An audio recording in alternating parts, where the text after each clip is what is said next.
আজ 5ই মে, এই 5ই মে আরেকটি গণহত্যা সংগঠিত হয়েছিল শাপলা চত্বরে।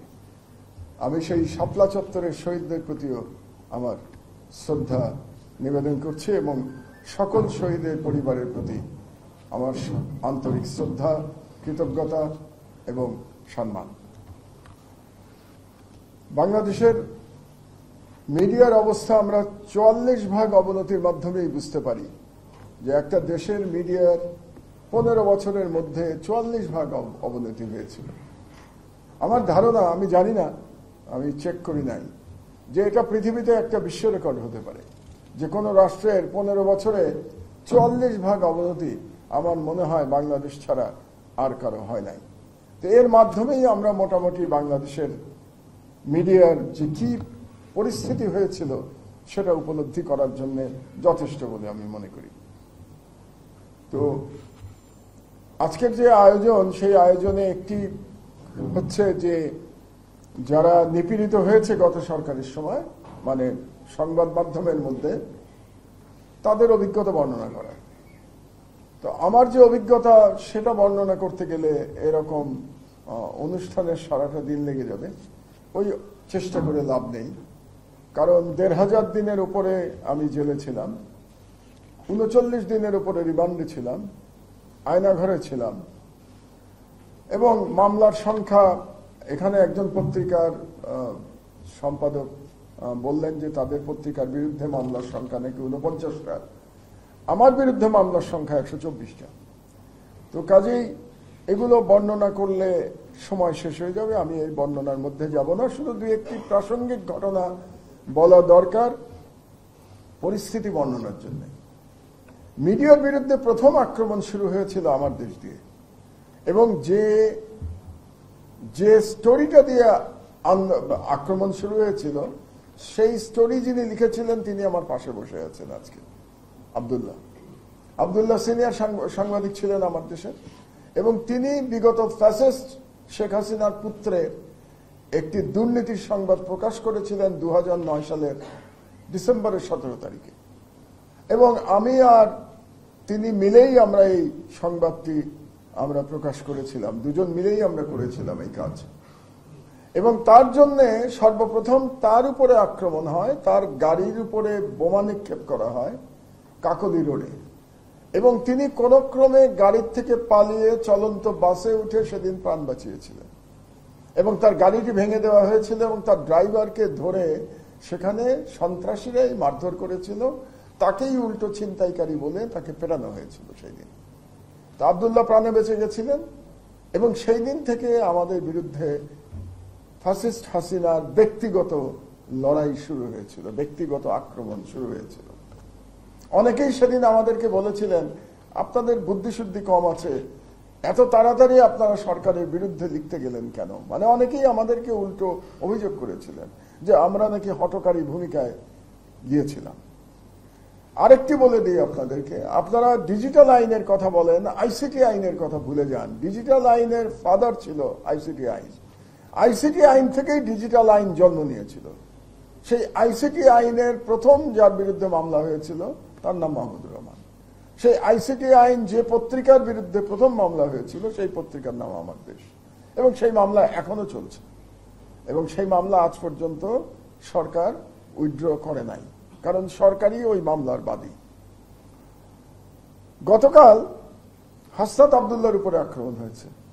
হাসনাত আব্দুল্লাহ আমাদের এই বিপ্লবের নেতৃত্ব যারা দিয়েছে তরুণরা, তাদের মধ্যে একজন, এবং হাসনাত আব্দুল্লাহর উপরে যেভাবে আক্রমণ গতকাল হয়েছে, সেই একই প্রকৃতির আক্রমণ আমার বিরুদ্ধে 2018 সালে কুষ্টিয়ার আদালতে হয়েছিল। আমারটা আরো বড় আকারে হয়েছিল, সেটা আপনারা সবাই জানেন। আমি নিজের সম্পর্কে খুব বেশি কথা বলতে পছন্দ করি না, আমি ব্যক্তিগত বিষয় নিয়ে আলোচনা করি না বললেই চলে। তো হাসনাত আব্দুল্লাহর উপরে যারা আক্রমণ করেছে, যে ফ্যাসিস্টরা আক্রমণ করেছে, সে একই ফ্যাসিস্টরা কিন্তু 2018 সালে আমার বিরুদ্ধে আদালত চত্বরে আক্রমণ করেছিল। সেদিন আমি প্রাণে বেঁচে গিয়েছিলাম। তো হাসনাত আব্দুল্লাহ তিনিও বেঁচে গেছেন গতকাল। তার মানে বোঝা যাচ্ছে যে ফ্যাসিস্ট শক্তি এখনো বাংলাদেশে আছে। তো এই ব্যর্থতা কাদের? সেটা নিয়ে আমি একটু পরে আলোচনা করব। তার আগে আমি দু একটি কথা বলে নিই, খুবই প্রাসঙ্গিক, খুব লম্বা করব না আমার বক্তৃতা। যে সেদিন যে আক্রমণ হয়েছিল আমার উপরে 2018 সালে, সেই আক্রমণের প্রধান নির্দেশদাতা কে ছিলেন? তিনি ছিলেন স্বয়ং শেখ হাসিনা। এবং কেন আমি বলছি, কিভাবে বলছি, তার প্রমাণটা একটু দিয়ে নিই আপনাদেরকে। যখন আমার উপরে আক্রমণ হচ্ছিল, সেদিনও ঘটনাচক্রে আব্দুল্লাহ আমার সঙ্গে ছিলেন। তিনি লাইভ ফেসবুক করছিলেন আমার উপরে আক্রমণের সেই ছবি, যার জন্য সেটা এখনো আপনারা ইউটিউবে দেখতে পান, সেই আক্রমণের দৃশ্য। এবং আক্রমণ চলাকালীন তখন বিএনপি অফিসে, বিএনপির যে চেয়ারপারসনের অফিস গুলশানে, সেখানে সম্ভবত একটি তাদের দলীয় সভা চলছিল এবং সভায় সভাপতিত্ব করছিলেন দলটির মহাসচিব মির্জা ফখরুল আলমগীর। তো তাকে বলা হলো যে মাহমুদুর রহমানের জীবন বিপন্ন, আপনি একটু সরকারের সাথে কথা বলে দেখেন যে তাকে অন্তত বাঁচানো যায় কিনা। তিনি তৎকালীন সেই ফ্যাসিস্ট সরকারের স্বরাষ্ট্রমন্ত্রী আসাদুজ্জামান কামালকে ফোন করেছিলেন। ফোন করে তিনি যখন বললেন যে মাহমুদুর রহমানকে কি আপনারা মেরে ফেলবেন আজকে, তাকে তো বাঁচাতে হবে, আসাদুজ্জামান কামালের জবাব ছিল, এখানে আমার কিছু করার নেই, এটা উপরের নির্দেশ। তার মানে হচ্ছে আসাদুজ্জামান কামাল, যিনি ফ্যাসিস্ট সরকারের মন্ত্রী ছিলেন, তিনি স্বীকার করে দিচ্ছেন যে আমার উপরে আক্রমণের নির্দেশদাতা ছিল স্বয়ং শেখ হাসিনা, কাজেই সেখানে আসাদুজ্জামান কামালের কিছু করার নাই। দ্বিতীয় আরেকটি অভিজ্ঞতার কথা বলি আপনাদের জানার জন্য, কারণ ফ্যাসিস্ট শেখ হাসিনার চেহারা চরিত্র জাতি বোঝা উচিত।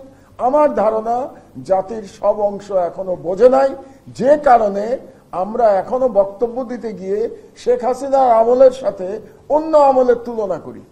আমরা বলি যে অন্য আমলেও মিডিয়ার প্রতি আক্রমণ হয়েছে। এটা যখন বলি আমরা, তখন ফ্যাসিস্ট শেখ হাসিনাকে এক ধরনের লেজিটিমেসি দেই আমরা। এটা আমাদের স্মরণে রাখা দরকার। শেখ হাসিনার আমলের সঙ্গে কোনো আমলের তুলনা চলে না। এ ব্যাপারেও যদি আজও আমরা বুঝে না থাকি, তাহলে আমাদের শিক্ষার এখনো অনেক বাকি আছে, যে আশঙ্কা আসাদ ভাই ব্যক্ত করেছেন। তো শেখ হাসিনার আরেকটা ঘটনা বলে রাখি আপনাদেরকে। আমার 39 দিন রিমান্ডের একটা পর্যায়ে শেষ দিন আমাকে ডিবিতে ডেকে নিয়ে যাওয়া হলো। আমি কিন্তু মাটিতে থাকতাম ডিবিতে, এবং ডিবির যে গারদে থাকতাম সেই গারদে 30-35 জন আমরা গাদাগাদি করে থাকতাম। তো সেখান থেকে শেষ দিন হঠাৎ রাত্রি 12টার দিকে আমার ডাক পড়লো যে আপনাকে ডিসিডিবি ডেকেছেন। তো আমি গেলাম। যাওয়ার পরে ডিসিডিবি আমাকে বললেন যে এর মধ্যে আমার কিন্তু আয়নাঘর দেখা হয়ে গেছে, র্যাবের আয়নাঘর ঘুরে এসেছি আমি। তিনি বললেন যে আপনি, স্যারই বললেন, এটা খুবই আশ্চর্যজনক, স্যার বলেই বললেন, স্যার আপনি আমাদের উপরে হয়তো রাগ করেছেন আমাদের আচরণে, কিন্তু রাগ করবেন না, আমাদের উপরে যে নির্দেশ ছিল তার কিছুই আপনাকে আমি করি নাই। তো আমি বললাম কি নির্দেশ ছিল? তখন বললেন যে স্বয়ং শেখ হাসিনা জানতে চেয়েছেন যে আমাদের একটা বিশেষ চেয়ার আছে, যেই চেয়ারে খুব দ্রুত ঘোরানো হলে মানুষ বমি করতে করতে অজ্ঞান হয়ে যায়, কারণ এটা এত বেশি আরপিএম এ চেয়ার ঘোরে যে ওই চেয়ারে আপনি নরমাল থাকতে পারবেন না, কিছুক্ষণ পরে আপনি বমি করা শুরু করবেন। শেখ হাসিনা জানতে চেয়েছেন সরাসরি যে আমাকে ওই চেয়ারে ঘোরানো হয়েছে কিনা। এই হচ্ছে শেখ হাসিনার চরিত্র। আমরা যদি শেখ হাসিনার চরিত্র সম্পর্কে এবং ওই সরকারের চরিত্র সম্পর্কে কোনো ভুল ধারণার মধ্যে থাকি, সেই ধারণা এখনো মিটে যাওয়া উচিত। তাহলে আমরা কি চাচ্ছি? আমরা চাচ্ছি যে বাংলাদেশে যাতে শেখ হাসিনা বা শেখ হাসিনার মতো ফ্যাসিবাদ আবার ফিরে না আসে। যে কথাটা আমার ছোট ভাই খলিলি খুব চমৎকার বলেছেন, সে বলেছে যে ফ্যাসিবাদ এবং স্বাধীন গণমাধ্যম একসাথে চলতে পারে না। Absolutely correct. একই কথা আসাদ ভাই ওনার মতো করে বলেছেন যে আমরা কি কিছুই শিখলাম? জুলাই বিপ্লব কি ব্যর্থ হয়ে গেল? জুলাই বিপ্লব ব্যর্থ না হলেও বিপ্লব ব্যর্থ হয় না, কোনো বিপ্লব ব্যর্থ হয় না। আজকে যে 5ই মের কথা আমি বললাম, যেদিন 5ই মেতে হত্যাকাণ্ড চালানো হয়েছিল, সেদিন মনে হয়েছিল যে 5ই মের বিপ্লব ব্যর্থ হয়ে গেছে। 5ই মের বিপ্লব যে ব্যর্থ হয় নাই 2013 সালে, সেটা প্রমাণ করেছে, মাহফুজরা প্রমাণ করেছে সেটা 2024 সালের 5ই আগস্ট। তাদের বিপ্লব সফল করার মধ্যে দিয়ে যে 5ই মের বিপ্লব ব্যর্থ হয় নাই, আপাত দৃষ্টিতে মনে হয়েছে ব্যর্থ হয়েছে। সুতরাং যে জুলাই বিপ্লব কোনোদিন ব্যর্থ হবে না, কিন্তু জুলাই বিপ্লবের যে স্পিরিট সেটা নিশ্চয়ই দুর্বল হয়ে গেছে। যদি দুর্বল না হতো তাহলে কালকে হাসনাত আব্দুল্লাহ আক্রান্ত হতো না। হাসনাত আব্দুল্লাহকে আক্রমণ করার সাহস কি করে পায় ফ্যাসিস্টরা? ফ্যাসিস্ট পতিত শক্তি সাহস পাচ্ছে মানে আমাদের মধ্যে ঐক্যের অভাব ঘটেছে, একতা চলে গেছে এবং ফ্যাসিবাদ আবার মাথাচাড়া দিচ্ছে যারা এতদিন লুকিয়েছিল এই 8-9 মাস ধরে। তাহলে বর্তমান সরকারের দুটি কাজ অবশ্যই করতে হবে। একটি কাজ করতে হবে, যারা এই ফ্যাসিবাদ কায়েম করেছিল, যারা ফ্যাসিস্ট এই হত্যাকাণ্ড, এই অত্যাচারের মধ্যে জড়িত ছিল, তাদের বিচার করতে হবে। একটা বিচারের প্রসঙ্গে আবারও ব্যক্তিগত প্রসঙ্গে আমি চলে আসি খুব সিম্পলি। 2018 সালে আমার উপরে যে আক্রমণ হয়েছিল, সেই আক্রমণের নেতৃত্ব দিয়েছিল একজন সাংবাদিক নামধারী আওয়ামী লীগের নেতা, তার নাম বিপ্লব, এবং সেই বিপ্লব অ্যারেস্ট হয়েছে। তার জন্য আপনারা অ্যারেস্ট হয় নাই, সেই বিপ্লবের বিরুদ্ধে মামলা হয়েছে, অ্যারেস্ট হয় নাই। তার জন্য আজকে সাংবাদিক নেতারা মায়া কান্না করছেন। আপনি কার বিরুদ্ধে মায়া কান্না করছেন? তাহলে আপনারা যদি এই বিপ্লবের জন্য মায়া কান্না করেন, তাহলে আপনারা বলতে হবে আপনাদেরকে পাবলিকলি যে আমরা মাহমুদুর রহমানের উপরে 2018 সালের প্রাণঘাতী হামলা সমর্থন করি। এটা বলে আপনাদেরকে বিপ্লবের জন্য সমবেদনা দেখাতে হবে। এটা না বলে আপনারা সমবেদনা দেখাতে পারবেন না। কাজে আপনাদেরকে বলতে হবে, যারা যেসব পত্রিকা আজকে বিপ্লবদের জন্য মায়া কান্না দেখাবে যে তাদের বিরুদ্ধে মামলা হচ্ছে, তাদেরকে গ্রেফতার করতে হচ্ছে, তাদেরকে বলতে হবে যে আপনারা ফ্যাসিস্টের সমর্থক। এটা যদি বলার নৈতিক সাহস আপনাদের থাকে, ওই সাহস নিয়ে আপনারা বক্তব্য দেবেন। আর এই সাহস না থাকলে আপনারা চুপ করে থাকবেন। তাহলে 1 নম্বর কাজ হচ্ছে বিচার।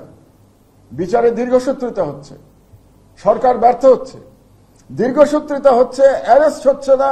এই কারণেই এরা হাসনাত আব্দুল্লাহকে আক্রমণ করবার সাহস পাচ্ছে। কাজে এটার দায় দায়িত্ব সরকারকে নিতে হবে। সরকারে বসে আপনি দায় দায়িত্ব নেবেন না, এটা হতে পারে না। আমি বহু আগে একটা কথা বলেছিলাম, টার্কি থেকে ফিরে এসে কথা বলেছিলাম ডক্টর ইউনূসকে উদ্দেশ্য করে, আইদার রুল অর কুইট। আপনি চেয়ারে বসেছেন, আপনাকে শাসন করতে হবে অথবা আপনাকে চলে যেতে হবে। এই দুটোর কোনো মাঝামাঝি পথ নাই। সেখানে পরিষ্কার আসাদ ভাই বলেছেন আপনার চলে যাওয়ার কোনো পথ নাই, কারণ বিপ্লব করে আপনাকে ক্ষমতায় বসানো হয়েছে। আজকে যে মা তার ছেলের জন্য কাঁদছেন, যে স্ত্রী তার স্বামীর জন্য কাঁদছেন, তাদের রক্তের উপরে আপনি ক্ষমতায় এসেছেন। কাজে বিপ্লব সম্পন্ন করেই আপনাকে যেতে হবে, মধ্যপথে যাওয়ার আপনার কোনো সুযোগ নাই। এটা ডক্টর ইউনূসকে বুঝতে হবে। লাস্ট পয়েন্ট, ফান্ডামেন্টাল চেঞ্জের কথা বলছেন আসাদ ভাই। কেন বলছেন? কারণ আবারও খলিলির প্রসঙ্গে আমি ফিরে যাই।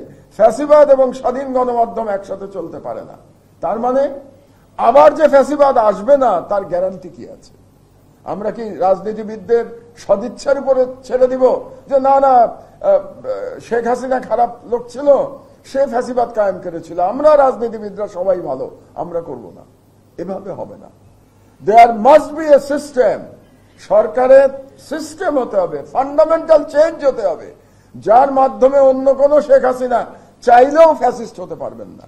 এটা না করা পর্যন্ত এই সরকারকে আমরা দায়ী করব যদি এটা না করে এই সরকার বিদায় নেয়। তাহলে ফান্ডামেন্টাল চেঞ্জটা কি? সেই চেঞ্জের দিকে আমাদের তাকাতে হবে, যাতে করে এভাবে নির্বাচনকে ম্যানিপুলেট করে একই ব্যক্তি বা দল বছরের পর বছর, যুগের পর যুগ, দশকের পর দশক তারা যাতে ক্ষমতায় না থাকতে পারে। কারণ এরা ভাবে যদি ক্ষমতায় থাকবে তাহলে ফ্যাসিস্ট প্রবৃত্তি মাথাচাড়া দিতে বাধ্য। উনি একটা কথা বলেছেন যে 51% ভোট না পেলে আপনি কিসের মেজরিটি পার্টি? তো পার্লামেন্টারি সিস্টেমে এটা সম্ভব না, এটা সম্ভব শুধুমাত্র প্রেসিডেন্সিয়াল সিস্টেমে। তাহলে কি আমরা প্রেসিডেন্সিয়াল সিস্টেমের আলোচনা করব? কারণ সেখানে সম্ভব 51% করা। কিভাবে সম্ভব? আমি আপনাদেরকে টার্কির উদাহরণ দিই। তুরস্কে প্রেসিডেন্সিয়াল সিস্টেম, সেখানে প্রেসিডেন্ট পদপ্রার্থী তারা ইলেকশনে করেন, ধরেন 4 জন ইলেকশন করলো, প্রথম জন যদি 50%-এর উপরে ভোট না পান তাহলে তিনি প্রেসিডেন্ট হতে পারবেন না। তাহলে কি হবে? প্রথম এবং দ্বিতীয় ব্যক্তি সেই দুজনের মধ্যে আবার প্রতিদ্বন্দ্বিতা হবে, এবং সেই প্রতিদ্বন্দ্বিতায় যিনি 51%-এর উপরে ভোট পাবেন তিনি প্রেসিডেন্ট হতে পারবেন। এটা শুধুমাত্র সম্ভব প্রেসিডেন্সিয়াল পদ্ধতিতে। আমি ব্যক্তিগতভাবে প্রেসিডেন্সিয়াল পদ্ধতির সমর্থক। আমি এটার পক্ষে, আমি একটা পেপারও সম্প্রতি আমি আমার একটা সেমিনারে দিয়েছি, কিন্তু সরকারে এখন পর্যন্ত প্রেসিডেন্সিয়াল পদ্ধতি নিয়ে আমি কোনো আলোচনা শুনি নাই। সম্ভবত সরকার অপেক্ষা করে আছে পার্লামেন্টারি দলগুলো এই প্রস্তাব করে কিনা। কোন পার্লামেন্টারি দলের কাছেও আমি প্রেসিডেন্সিয়াল পদ্ধতির কথা শুনি নাই। আমি ব্যক্তিগতভাবে মনে করি বাংলাদেশে যদি ফ্যাসিবাদ আপনি বন্ধ করতে চান, তাহলে 2 টার্মের প্রেসিডেন্সিয়াল পদ্ধতির বাইরে আর কোনো রাস্তা নাই। যে 2 টার্ম প্রেসিডেন্ট হবে এবং 2 টার্মের পরে আর প্রেসিডেন্ট থাকতে পারবেন না, তাকে চলে যেতে হবে আমেরিকার মতো। এবং প্রেসিডেন্টের সাথে পার্লামেন্টের ক্ষমতার একটা ভারসাম্য থাকতে হবে। এই ধরনের ফান্ডামেন্টাল, এটা আমার চিন্তা, আপনি একমত হতে হবে এমন কোনো কথা নাই। আপনারা দ্বিমত করতে পারেন, আপনারা কোনো বেটার আইডিয়া নিয়ে আসতে পারেন, কিন্তু একটা স্ট্রাকচার আমাদেরকে করতে হবে, এই সরকারকে করে যেতে হবে, যাতে করে শেখ হাসিনার মতো ফ্যাসিবাদ বাংলাদেশে আর আসতে না পারে। এই প্রত্যাশা ব্যক্ত করে আমার বক্তব্য শেষ করছি। আল্লাহ হাফেজ। বাংলাদেশ জিন্দাবাদ।